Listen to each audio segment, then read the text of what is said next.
This is Uncut. Can't get enough. The truth I ain't holding back. This ain't no bluff. You are deserving that. Sometimes it's rough. No, I ain't holding back. Cause this is Uncut. This is Uncut. This is Uncut. No, I ain't holding back. Sometimes it's rough. This is Uncut. This is Uncut. The truth is deserving that. This ain't no bluff. This is Uncut.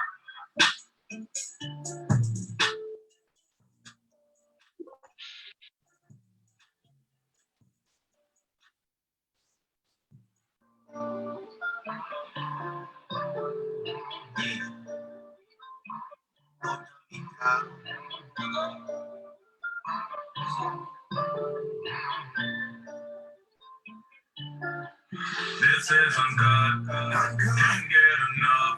The truth I ain't holding back. This ain't no bluff. You are deserving that. Sometimes it's rough. No, I ain't holding back. Cause this is Uncut. This is Uncut. This is Uncut. No, I ain't holding back. Sometimes it's rough. This is Uncut.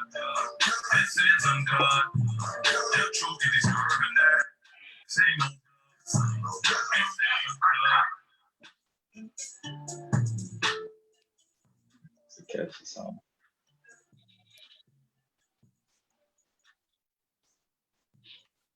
Happy Saturday, Turks and Caicos, and welcome to another episode of Uncut. And this Saturday, we have with us Mr. Leo Lightbourne, and I'm honored to be in your presence because, of course, we're all familiar with your work. Thank you. And today we'll be speaking on TCI, Beaming with Pride. And for me, Mr. Leo, of course, I was always following your work with open thought. However, recently your article about national pride and growing up in South Caicos really grabbed my attention. And I feel as if today is going to be a very interesting conversation. I feel so too. I mean, there's a lot of things that needs to be said in this conversation, and it's gonna be powerful. You also see we got on the African color, so you know I'm coming with the fire. So let's bring it. Definitely. So tell us, Mr. Lightbourne, what does being a Turks and Caicos Islander mean to you? In all honesty, we are, in a sense, still searching for ourselves. People pretend or act as though this country has been around, well, we've been operating for hundreds of years and we're supposed to have things figured out by now. It was only in the 70s that we gained our constitution, and we had this great leader in Jags McCarthy who had a vision for this country, and he perished before that vision came to light. When he perished, his movement lost momentum. Imagine the children of Israel being led out of Egypt, and then Moses, halfway through the journey, dies without appointing his predecessor. So now the children has to figure out, how are we going to get to the promised land? Who amongst us is the Moses, the ordained leader chosen by God? we've been in that state of, and we still are in that state of figuring out who is this Moses that's going to lead us to the promised land? Who has that vision of the promised land and what it entails? We are a people of African descent. And so we have a very Africanized culture with the ripsaw music, with the way we dance, with the way we cook. That's in us. That's in us because of where we came from. But where we are going, we still have to figure that out. And so when you say Turks and Caicos Islander, I'm thinking about someone who, or a group of people who are still searching for their promised land. And when they get to this promised land, this country will be transformed. As a matter of fact, we might be laying the foundations to one of the greatest countries in the Western Hemisphere if we make the right move, if we act strategically, if we work together, if we're united. Right. I was just about to say, you just said something that's very important. If we work together. If we're united, that's how we're gonna keep. We are the children of Israel. We are the 12 tribes of Israel, but we have to continue to work together as the 12 tribes of Israel until Moses reappears again. We can't be divided. All of us can't spread out because when Moses comes, he's going to have too much work to do. So unity is something that we have to keep until that Moses figure comes and leads us to the way. Now, a lot of people, and I hear this a lot with discussions, they feel as though there's not going to be one leader to lead the way. Listen, history says that, yes, there is going to be one leader to lead the way. Right. And the thing about leadership is that leaders know how to cultivate people and keep them together. A true leader can do that. A true leader knows how to bring talent together, keep that talent here, and keep that talent working towards one common goal. So do not denounce the fact that do not denounce the fact that there isn't going to be one leader. You're misinforming the people. There has to be one person with the vision. History says that there's always that one person. Look at every revolution. Look at every social uprising. There was always that one figure. So where are these new intellectuals getting this information from that there isn't going to be just one person? It's going to be a group of us. Yes, there's going to be a group, but that group still needs to be led by one person. So we have to, as a community, and the thing about us today is we struggle with unity, and there's a theory of the Black crowd mentality and Black people being afraid to work with each other. That is true. We have to overcome, when we have that fear of working with people who are just as powerful as us and are great, so to speak. People who shine in their own way. Willandra has something that she's great at. Dominique Roll has something he's good at. Bernicia Cox has something she's great at. Leo has something he's good at. Benson Williams has something he's great at. We all have to find a way to work, to not be afraid of each other's light. And it's a machine. Everybody has to work together. To work together. And we have to find out within ourselves, what do we bring to the table? So Turks and Caicos Islanders are a people that, and from my perspective, are still searching for their Moses. But in this search, my message to you is that we must work together. We must keep together in this search. We cannot stray away, because when Moses appears, he's going to have too much work. First of all, bringing us together, getting us. We don't want that. Let's make his work easy. Let's be together already, so that when he comes, all he has to do is say, okay, this is the way to the promised land. This is the promised land. Let's get there now. So we must become self-reliant. We must become self-accountable and unify with amongst ourselves through this process of searching for this Moses figure. Right. You spoke about looking forward, but of course, we all know that we need to know our history and we need to begin to look Yeah. into the past. So, how do you feel we're doing in that area in terms of, do you think that we promote TCI history enough?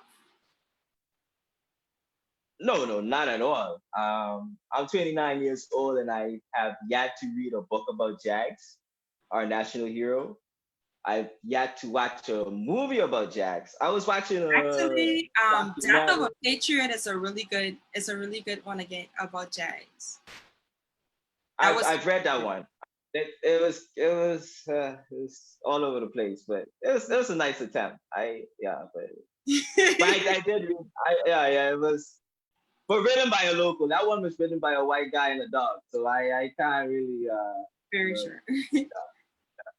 But I recently watched a documentary called The Black Moses, which talks about Sir Penn and Lyndon's story Right. in the Bahamas. That's on YouTube for anybody that wants to listen who want to watch the story. And if I was a Bahamian sitting down watching that documentary, man, I would have been so inspired to hit the road and whatever I was doing. I would have been the happiest garbage collector, hotel worker, whatever, going to work the next day.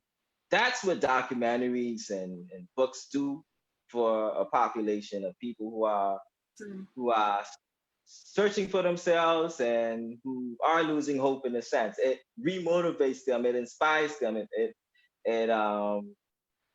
it gets them to be more productive. And it keeps them focused on the vision. Okay, I just watched this documentary about Sir Penn Linden.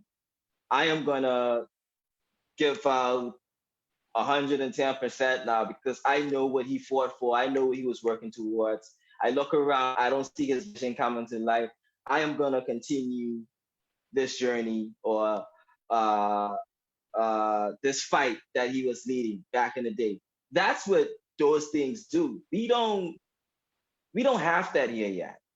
I mean, I commend them for the statue a few That weeks was ago. I that was think great step. But we should have been here 30 years ago. We should have been there 30 years ago. You know, but we're getting there. You know, and surely. slowly but surely. And I feel like the more we speak about these things, people are gonna feel the pressure to finish their project because I know people are working on projects about Jags. I don't know why it's taking them so long, but we need it now. The country is losing itself, it's losing its identity. Yes. We are making poor decisions because we don't have a true vision. So we need these things to guide us, to be as a guide. What was Jags truly fighting for? What was his message? What were the five pillars of Jags independence document? You know, what was his independent Turks and Caicos? What did that look like? Right. So we need to tell his story and Junkin Club story and through film. Dominic Rowe, the last time.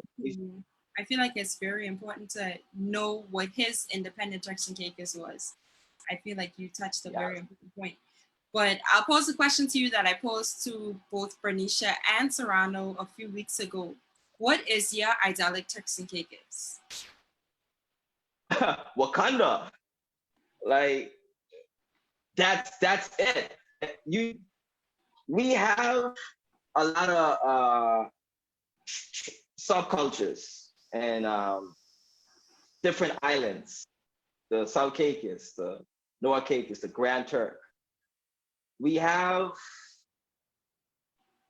communities, Haitian communities, Dominican, Jamaican. They're all coming here. We have the opportunity with a population of 40,000 people and We're bringing in hundreds of $millions a year to lead the Caribbean in innovation, to lead the Caribbean in technology, because we're so close to the US, you can get these things. But for some reason, we're not capitalizing on this.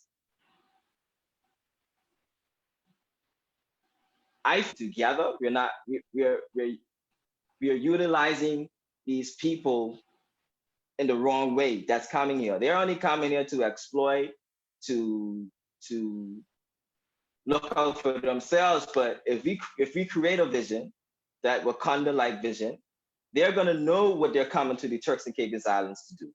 They'll know that they're coming to build us up. If we build facilities that lead the world in research, imagine the talent that's going to be drawn to Turks and Caicos Islands. Imagine the caliber of people we will have working amongst us, some of the brightest minds in the Caribbean. We can do that. We focused all our attention on tourism that we neglected all other possibilities. We are missing so much opportunities only focusing on tourism. We can lead the Caribbean in innovation and technology. There's this guy, Jay Sattler, he has this plan for TCI Tech. We can do that. We can become the Wakanda of the Caribbean easily with a population of 40,000 people. Only 40,000 people. We can have a phenomenal healthcare system.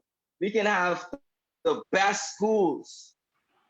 But someone said this to me a while ago. They said we have the #1 beach in the Caribbean, but we don't have the #1 mentality as a people. And until we develop that #1 mentality, we will never rise to that Wakanda-like state. But the potential is there. The potential is there for us to be the Monte Carlo, Honorable Mike Mizik once said, of the Caribbean. The potential is still there. He didn't have the vision of technology and innovation, but I'm bringing it to you guys today that we can lead the Caribbean in these areas because of our close proximity to the US. We can get the technology and information easily and build up our infrastructure and facilities. There's no way we should. That's cost there, right? So one of the commenters says we need to build institutions for the benefit of the Turks and Caicos Islands. We need visionaries to lead the way. Yeah. So that goes hand in hand with the infrastructure. Yeah, we man, listen, for a destination we have #1 beach again in the Caribbean, and we go inside of some of these offices, and I'm like, wow, this is what the #1 destination of the Caribbean government facilities are like. We accept mediocrity too much in this country. We have to raise our standard of living and our standard of thinking. The world is huge out there. We are not pushing ourselves hard enough in this country. We're doing the bare minimum, honestly. So you think we demand more from our government? We should. And they're doing the bare minimum. They know they're doing the bare minimum. They're not pushing themselves. But we accept that because we don't know any better. But I'm telling you today that the millennials and Gen Z, with the level of exposure we have, we know better, and we will demand better. So y'all got 4 years before this generation starts to gain momentum, and y'all gonna see what I'm talking about today. That we can transform Turks and Caicos into Wakanda. That's a fact. We can do it. I know we can. This is the most intellectual, capable generation that we've ever had. Actually, the greatest generation of Turks Islands that we ever had. We will not drop the ball. We can't. We have the potential to be great. We have the potential to do far greater things than any other Caribbean country. I know that because I see it every day when I watch the Uncut and the TCI show and Soul Shine and all these other podcasts. I see the potential we have here. But the problem is we are not uniting. We're not bringing our best minds to the table to create the vision. And until we get that vision, we will never get to where we need to be. Our best minds must come together and work together. That's how we're going to get to Wakanda.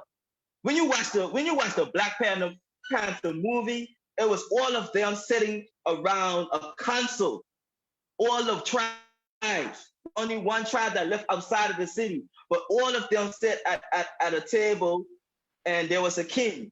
All of us within our tribes, the Grand Turk people and the North Cape, all of us need to come together and say, what do we want for us, for our children, and for our future, and for this country? And once we do that, we will know what we're working towards. We will know how to strategically plan scholarships in this country, how to educate our people. Let me tell you something. This world is changing at a rapid pace, okay? We can't accept mediocrity anymore. Every Turks Islander within their own capacity, every day must try to make themselves better through education, through sharpening their skills, because the world is moving, and it's moving very fast, and you will be left behind if you are not pushing yourself.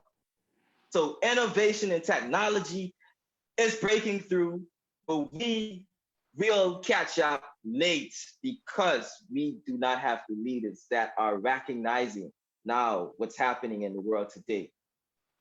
So I end that radio for now, but yeah, that's yeah. No, I totally agree with you. I feel as if we do need to capture the moment while it's at hand. Because a lot of times we watch opportunity passes by and be like, oh gosh, we should have done this and we should have done that. But we have so many youth that are coming forth and speaking their minds. So we know exactly what the generation wants, what the up and coming generation wants. So there's no question as to, well, we don't know what they want. We don't know what direction to take the country in, because there are quite a lot of millennials and Gen Zs, as you said, that are very vocal. Yeah. And you don't have to have all the answers. Pardon? I don't expect you or anybody have all the answers, but my problem is we have to come together. And we have to find out, what is Willandra's real talents and hitting talent? How can we nurture this full capacity? What position can we put her in to bring out her best self? And it's the same for me and other people, but we have to come together and figure it out. There are things about you, Willandra, that you don't know about yet. Right. You're just scratching the surface of your true potential. It's like so many other Turks Islanders around us. But if we work together and we cultivate that talent, and we hold each other accountable, Willandra, you will be at a world-class level, competing with the best in the world with what you have inside of you. But we got to bring it out of you. We got to hold you accountable. We got to see that light inside of you. We need to come together and work together as millennials, as Generation Z, to bring this country. Jump into the comments a little bit.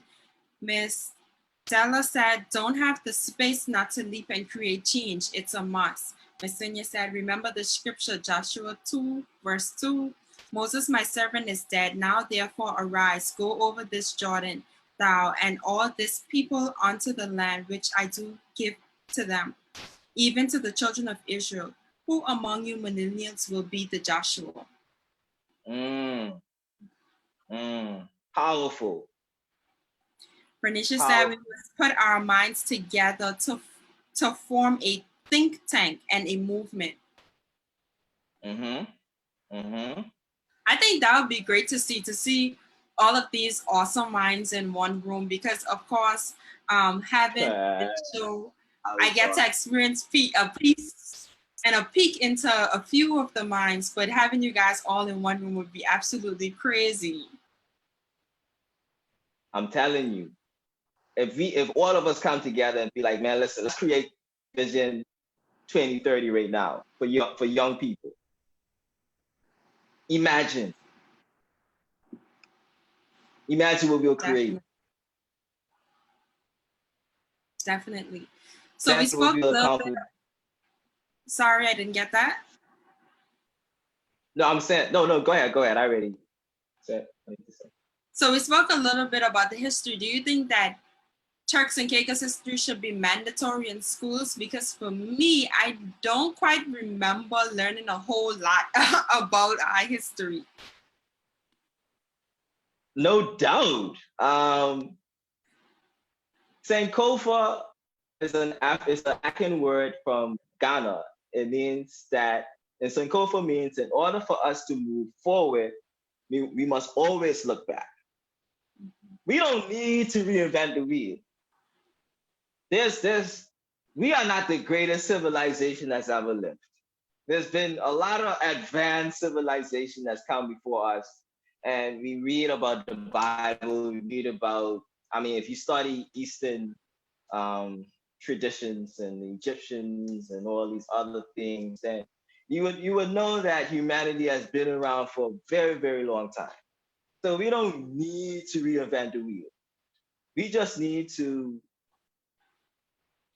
know how they failed, because those civilizations failed at one point in time, and that's what stopped their movement. So we need to learn about the mistakes that they made and how they self-destructed, and we need to capitalize on those things. Even the Roman Empire, how did it fall? So history is our compass to where we're going. And if you're trying to build a nation with great pride and a great sense of identity, you need history classes. You need classes that teach us about the Norman Sanders and the Gillies and the Michael Mizziks, their achievements and also their shortcomings. Don't sugarcoat their stories. Talk about how they failed. This is how that Joshua is gonna get his insights and visions to know how to capitalize on the areas that Moses failed in. So you need to teach him and others like him how past leaders fell short. So that's why knowing history is so important. Black Lives Matter in America. How did that come to be? Where did colorism come from? Why was it invented? To justify the exploitations of blacks. The color was introduced by, I believe, some scientists in Germany or whatever to justify the poor treatment of black people. That's why, to justify the exploitation of black people. That's why our lives matter. You know, this whole color construct was born out of exploiting us.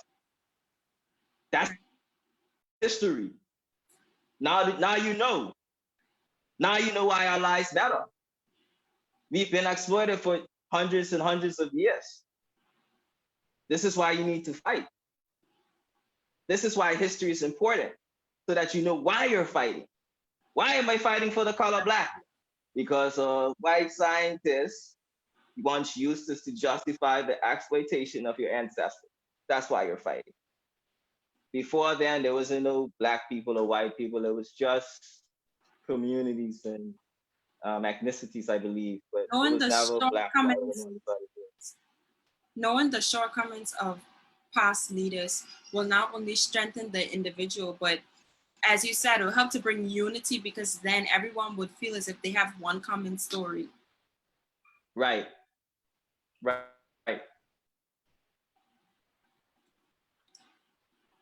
How do we make our culture stand apart? Because of course we know that Provo has become a melting pot of different cultures and it has become so diverse. How do we stand firm on our culture? I think we've touched that already with, knowing who you are and You know, my grandmother, I was growing up, and so she spent a lot of time talking about her childhood and experiences she went through. And so when I used to walk through the community, I had a strong sense of who I was because I learned so much about her experiences and what she overcame and um, what she was able, the things that she was able to navigate through to become who she was as a Turks and Caicos Islander. She had the opportunity to leave this country on two occasions to the Bahamas and also to the United States, and she stuck through it. And so when I hear about that, I'm like, you know, even though it's difficult for me here, you know, I'm gonna stick through it because she stuck through it. So that's what history telling does. You know, when I'm able to see how you handle adversity, how past generations have handled adversity, I'm able to be like, you know what, if they can do it, I can do it too. And you wouldn't when you that gives you that sense of pride, knowing that they've overcome. And you wouldn't be afraid if other people come with their cultures and their beliefs because you know that you've overcome too. I don't know what this fear is about Haitian Flag Day and the celebration of that and Provo. Haiti has done so much for the Western side of this world. We wouldn't be free if it wasn't for Haiti as slaves. So why not embrace that here? Why is there a fear of celebrating that particular day? Why are you trying to shut that down? Such an important day for Western history, for Black Western history. But then that's history being taught in your class. If you knew about the Haitian Revolution, then you wouldn't feel that. You will embrace that. You will probably celebrate it too. But that comes from knowing your history and being taught your history inside the classroom. So if we know who we are as a people, not only as Turks and Caicos Islanders, but as Black people and the things that we've overcome in the West, then we wouldn't have a fear of anything in this country because we will be a tree that is truly rooted in our history. And Right. once you're rooted in your history, nothing is gonna tip you over because you're rooted in something. You're rooted in a belief. When somebody comes with you with information, you have that knowledge to combat that, to debate that. You're empowered. You're an empowered being. You're enlightened. So yeah, I mean that's how we're gonna overcome this multiculturalism, knowing who we are and being loud with it. You know, if Yes, definitely. And when you said that just now, it just reminded me of my interview with Shavago Jolly, where he said, you know, you have to be proud to say that you're a Turks and Caicos Islander because you can't say it nowhere else, only here. it's the truth. Americans say I'm American. I went to university with American because I went to uni in the UK and I lived with American. Every day this boy used to remind me he's an American. Every day. So we have to be the same way. Every day we have to say, man, I used to talk to Caicos Islander. You know, But but that's the we also question from need the to know. comments. Do you think that the Turks and Caicos should be engaging with Africa? So just recently, Barbados, of course, as many may know, Madam Prime Minister, sorry, from Barbados, has been engaging with Africa. Do you think that Turks and Caicos should take the same approach?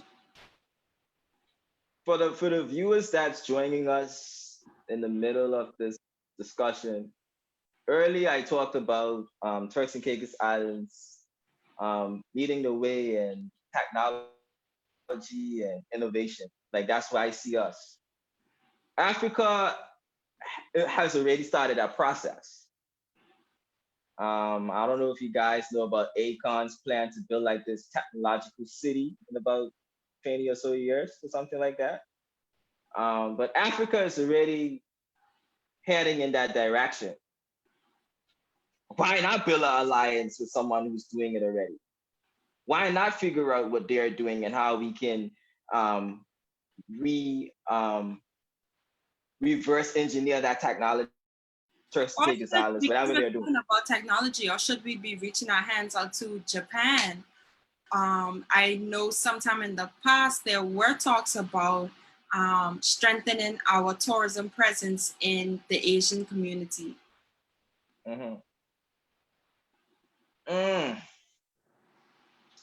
That's a good question. For my people who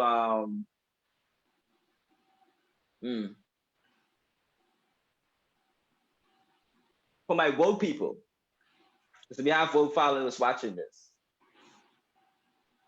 we have to, as Black people, figure out a way to build trust amongst ourselves. Reaching out to Africa is a way we will do that and promote Blackness, promote who we are. I would love to see more Black tourists coming out, more Black millionaires coming to Turks and Caicos Island. Africa has a whole continent full of Black millionaires that we are not tapping into. I saw them in university. A lot of my classmates were pretty privileged. Never heard of Turks and Caicos before. So the market, and Africa is much closer than Japan as well. So the market is there, but we have such a negative perspective of Africa because of media. Western media, that we don't believe that there are African cities that look twice as better than New York City and cleaner. So until we get over that colonial mindset and realize the true potential we have to pull our own self out of our mess, then we will never become empowered. We have to build that level of comfort working with people that look like us. We've been for the past 400 years relying on people that don't look like us, and it just keep landing us in a bunch of crap. We have to find a way to work together as a people to get to where we're going. And building that relationship with Africa is a way to do that. So just a statement from the comments: our history is not one that colonial masters would ever want its subjects to be knowledgeable. You teach a people, Black colonial Caribbean people, its true empowering history filled with kings and triumphs. They may think that they can too stand in revolt and fight freedom or independence. Right. That's so it's powerful, Willandra. There's a, Ethiopia is the only state in Africa that wasn't conquered. Wow. We should find out why. What did Ethiopians do? Why were they so hard to not conquer? That's history. That's our people. They look like us. Definitely. They didn't conquer the whole Africa. One of the other comments, Bernicia had said that she's heard many Black Caribbeans say that they are not Africans. Oh, wow. They should do African ancestry or one of those DNA tests. For real. Heart attack. When they get the results. That would be crazy. But yeah. I think we should do it too. I need to do one. Actually, a coworker of mine recently did it, and I think that I'm gonna do it. But he did the one that gives you your medical history. So I think that that's so cool. I think knowing your medical history is important as well. What do you mean know your medical history? So it'll tell you it's like certain diseases that you're actually prone to. Oh, why I didn't know I could do that. You can do that. Yeah, but it also does Wow. your ancestry. So if you have family members like third cousins or whoever that has also done it, it would actually link you to them. It will tell you that this is your whatever percent cousin. Oh, wow. Man, technology, man. Technology, right? Amazing. Wow. Everything is now at your fingertips. Literally, you don't have to move for anything because I think they send you the kit and you kind of just mail it back. Wow. I'm taking notes, mental notes.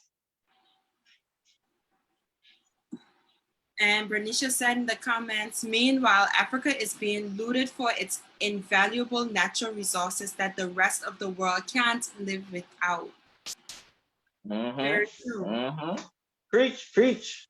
No, but we have to, if it's possible, we have to, and if you're trying to a strong sense of identity and a strong sense of pride, you know, this whole discussion is called beaming around the theme, beaming with pride. Remember, beam is a light. It's a light coming out of you. If you want that light to come out of you, you must know who you are holistically, and that you descended from kingdoms, thousands of years of kingdoms. America hasn't existed for thousands of years, but we have. We come from kingdoms that have, as Africans. So why are you trying to suppress that? Why are you trying to say that you're not that? Your ancestors have built $1 million. If you convert that currency now, $1 billion kingdom. Gold, minerals, resources. Africa is rich. I had a classmate from Zimbabwe. This guy told me he used to walk on diamonds going to school. Wow. Okay, so that's where we come from. Now they sell us diamonds. But you got people in Africa walking on diamonds as we speak right now in this forum. Right now, walking on diamonds and gold. But it don't have no value until it's processed through a European company. That's when it adds value. It must pass through a European company so it can have real monetary value. But in its natural state, they walk on it like it's nothing. Like we walk on rocks in the Turks and Caicos Islands and shells. Wow. Imagine the conch shell, right? That's the conch shell, right? And only way that conch shell has value is when it goes to a U.S. company. That conch shell is probably 2 cents here, but you'll go in America and pay $200 for it. True. That's how Africans are living right now. I mean, we have a lot of things that we should value that we don't really value. Yeah, for instance, the pot cakes. Pot cakes actually sell in Canada. Someone told me for like $600. And I was like, a pot cake? But so it's the little small joys. But like you said, there is a light shining that we need to let out. What about our sister islands? Do you think that we need to inject more money into marketing those islands? Because of course, Turks and Caicos is so unique that every island kind of offers something different. Mm-hmm. Of course. Not only injecting money inside of marketing, but also providing those people with more opportunities. Remember what we talked about earlier, all of us coming together and figuring out Vision Turks and Caicos, right? Right. What's the vision for North? What's the vision for South? If you wanna let's build a Kong farm in South Caicos. Let's continue to build on this fishing industry there. Let's harvest shrimp. Let's get some soil production going on. Okay, so when people go there, they have a lot more places to visit. We can go look at conch farming. We can go look at shrimp farming. We can go look at soil harvesting. That gives them a lot more things to do when they go to South Caicos. When you build those industries up, you want to establish a harbor. You know, we have to figure out the vision for South. The same with North Caicos. We have a lot of people calling out for farming. There's a lot of different type of farms we can bring to North Caicos. How let's create more opportunity. Now I know I've spoken to a few people and they say that farming isn't that profitable, which is why there's a reluctance to invest in farming. But let's not look at profits. Let's look at what it's gonna do for the people there. I mean, how we it's gonna it's not that profitable, but sometimes- yet still import a vast amount from overseas. So Right, but I from what I've understood, it costs a lot more money to produce crops.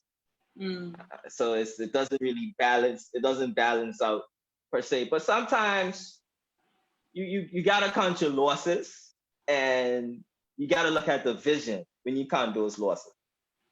Some areas you're gonna lose big in, some areas you're gonna gain big in. And that's what's gonna equal it out. So I know that maybe farming isn't that profitable. Okay, we're gonna count that as a loss, but maybe we'll win big with the conch farming in South Caicos. And when we export that, we can sell that for like a huge profit, and that's gonna equal out the bucks. So we gotta figure out how we're gonna balance this in our vision. But we have to give those North Caicos people their farms. We have to do that. We have to find ways to do that, regardless of the profit margins. We have to find a way to do that because that's going to help them and that island, and that's going to create opportunities for that island, and that's what we want. We want to create opportunities. That's how people keep motivated. So we have to count those losses and capitalize on the gains. Definitely. And do you have any final closing remarks for us? Millennials, Generation Z, I need you all to work together and come together to create this vision plan. We need a vision. If you had a vision, we wouldn't be having oil exploration debates right now. You need a vision. You can call it Vision 2030, 2040, 2050. You want to incorporate independence in this vision, you can see what the roadmap for independence is going to be like and the pros and cons, and we'll just debate that for 5, 6, 7 years until we reach a verdict or whatever. But we need a document now for us, and we need to know where we're going. So I encourage you guys, if you have the opportunity to team up, to unite, let's do that. Let's see what we can accomplish. The world is moving at a rapid pace. It needs innovative minds and great thinkers. And I believe our generation has that. We are the most intellectual generation this country has ever produced. To whom much is given, much is required. We can't drop the baton. We have to win this race. And in order for us to win this race, we must stick to one lane so that we don't get disqualified, and we must pass that baton on to each other so that one of us will make it across the finish line, whoever it may be.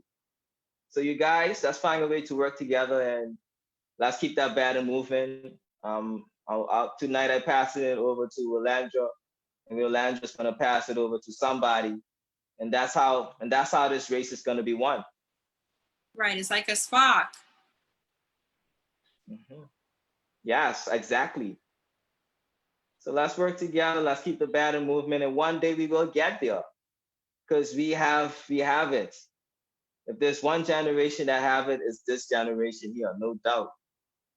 But there's one thing I will also say is that we need to also lean on the guidance of the elders, because I don't want you all to think that we can do it by ourselves. We are going to need their mentorship because there's things that they've been through that we will have to learn.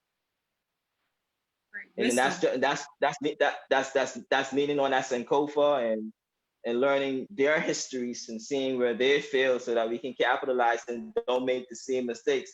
Because why make a mistake that's going to cost me 5 years of progress when I could have learned from you and saved those 5 years? So we have to we have to take in that wisdom from the elders and move forward. And like I said, I believe he can do it. There's no doubt. I believe he can. Definitely. There's a saying that's been coming up so much. I have no idea why, but I got it from one of Transformation Church's sermon, and it says that when you leave your purpose undone, you leave Goliaths for the next generation to slay. And we constantly find ourselves in a position where there's so many things that's left undone. So I feel like as millennials and as Gen Zs, we need not to get overwhelmed and take everything on board one time. And know that it took years to get to this point where we are today. So don't feel as if the fix will come in the blink of an eye. So I feel as if, no, because we live in a microwave age where everything is done like to the tip of your finger, it's done.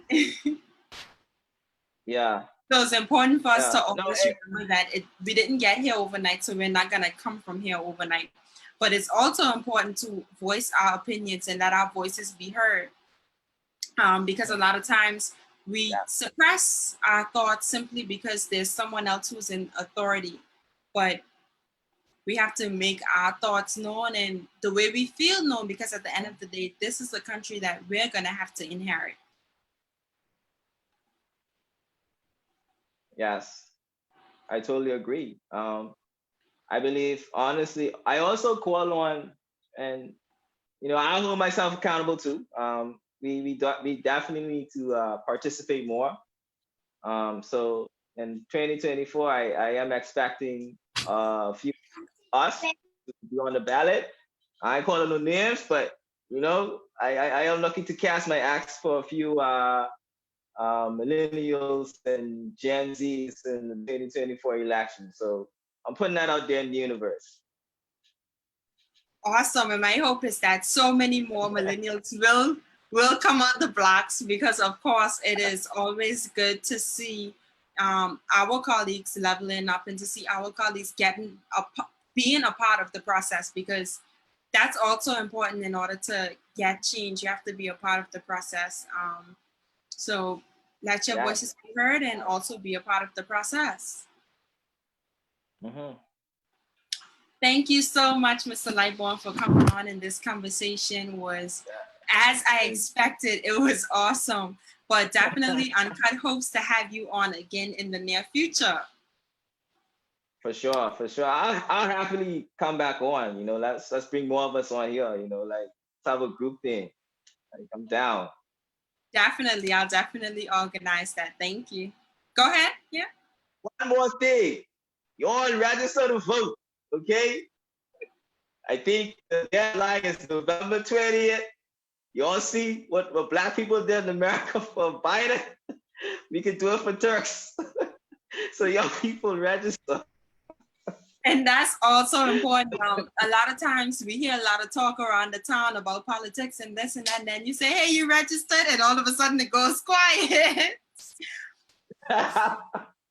So if you haven't registered, definitely go out and get registered, because next election is always there. Don't wait until last minute to get registered. Just avoid the headache and the rush and the hassle and get registered now.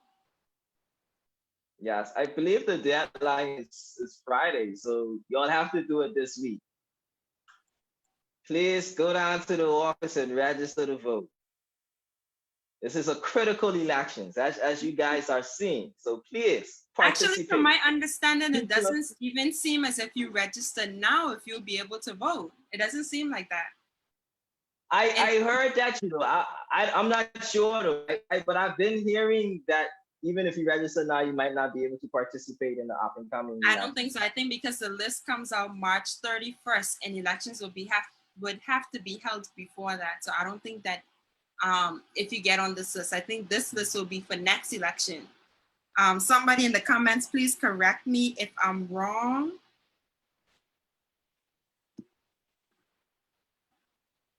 Let's just wait a minute to see.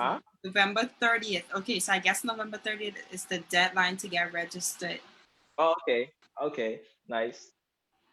Well, still, you know, 2024 is my predictions for a lot more millennials to be on the ballot. So yeah, young people still register. You know, that might be the shift. So yeah. Right, and I see Bernicia say, well, I was thinking of a roundtable discussion where we go live all at the same time. Yes, that would definitely be cool. I'm sure our viewers would definitely love it. The conversation with Bernicia is always good. What?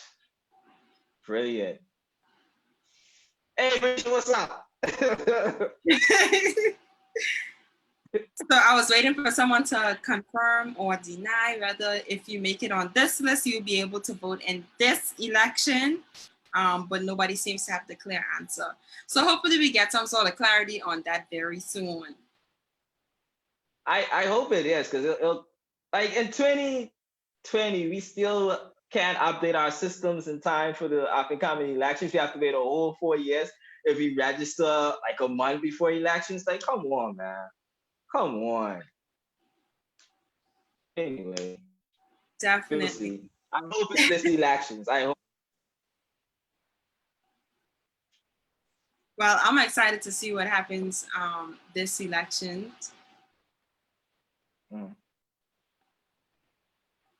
I mean, for me, I want to see how each party is going to put together their manifesto to diversify this economy without oil exploration. I'm gonna put that out there. So it's gonna. I want to see what their plans really are, and if it's something that is achievable, or is it something that's just for the manifesto? Because a lot of times their plans are just to make their books look pretty. You know, I want to see if it can really and truly apply to this economy. You know, so I'm really excited to see their plans for diversification. Definitely, and I think because COVID has taught us all a big lesson, everybody's interested to see how are you going to diversify the economy, Yes. how you even going to get us through these hard times, because right now there's still a lot of people that even if you are working, you're still underemployed because you're not making the hours.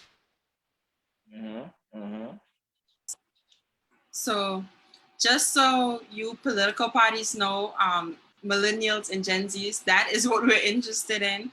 We have our appeal to see what's going on. If you think you going to scrape our sound off of Google and hand it to us, come correct. Definitely. Thank you so much, Mr. Lightbourne, and Uncut will definitely have you back very soon. Can't wait to be back. You guys have a great night.